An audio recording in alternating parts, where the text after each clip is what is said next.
సార్ది face కనబడట్లేదండి.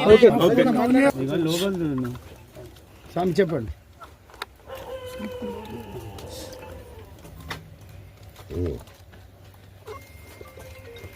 ఇలాంటి రోజు వస్తుందని ఊహించలేదండి. నిజంగా మీడియా మిత్రులకి, ముఖ్యంగా ఇద్దరు అన్నలకి నా క్షమాపణలు. మా నాన్న తరఫున, మా అన్న తరఫున నేను సారీ అడుగుతున్నాను.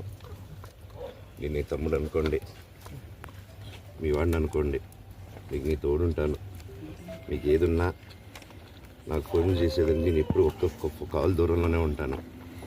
I will always be there to support you and your family. And I'm sorry, నా కోసం సపోర్ట్ చేసేదానికి వచ్చి మీకు ఇలా జరగడం నాకు చాలా బాధగా ఉంది. నా భార్య పేరు లాగుతున్నారు, 7 నెలల కూతురు పేరు లాగుతున్నారు. నేనేం అడగలేదు, సొంత కాళ్ళ మీద పనిచేస్తున్నాను. మా ఆవిడ కూడా వాళ్ళ ఇంటి వైపు ఏ డబ్బు తీసుకురాలేదు, వాళ్ళ ఇంట్లోనూ డబ్బు అడగలేదు, నేను అడగలేదు, ఆస్తి అడగలేదు. మా ఆవిడ 7 నెలలు గర్భవతిగా ఉన్నప్పుడు తనకి 7 నెలలు ఉన్నప్పుడు మా అంకుల్ వాళ్ళు ప్రతి ఒక్కరూ 7 నెలలు కాదు 7 నెలలు తను ప్రెగ్నెంట్గా ఉన్నప్పుడు మా అంకుల్ విజయవాడలో ఉంటారు. అండ్ ఇక్కడ కొంతమంది అంకుల్ నాన్నగారు బాగా క్లోజు. మనోజ్, నువ్వు ఎన్నో సంవత్సరాలు ఇంటి బయటగా ఉన్నావు, నీ సొంతంగా ఉన్నావు. మీ నాన్నగారు అమ్మగారు ఒకరే ఉన్నారు.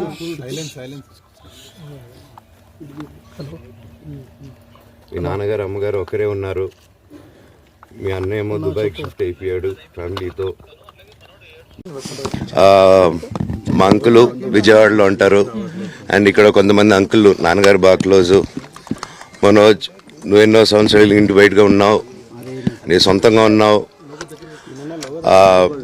మీ నాన్నగారు అమ్మగారు ఒకరే ఉన్నారు.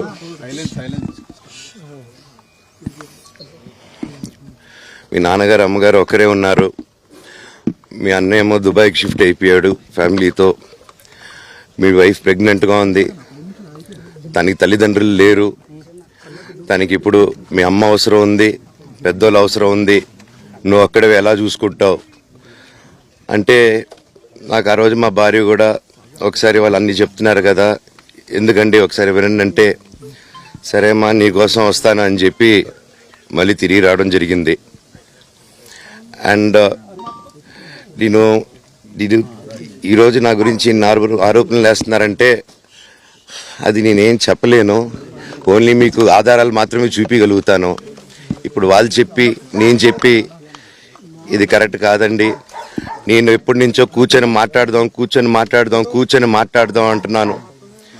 పిల్లలకి లోకల్లో అక్కడ లోకల్లో ఉండేది ఎవరో కాదండి, మా బంధువులే అండి అందరూ. ఆ చుట్టుపక్కల గ్రామాలందరూ మా నానమ్మ వాళ్ళ ఊరు, మా అమ్మమ్మ వాళ్ళ ఊరు, అందరూ మా వాళ్ళండి.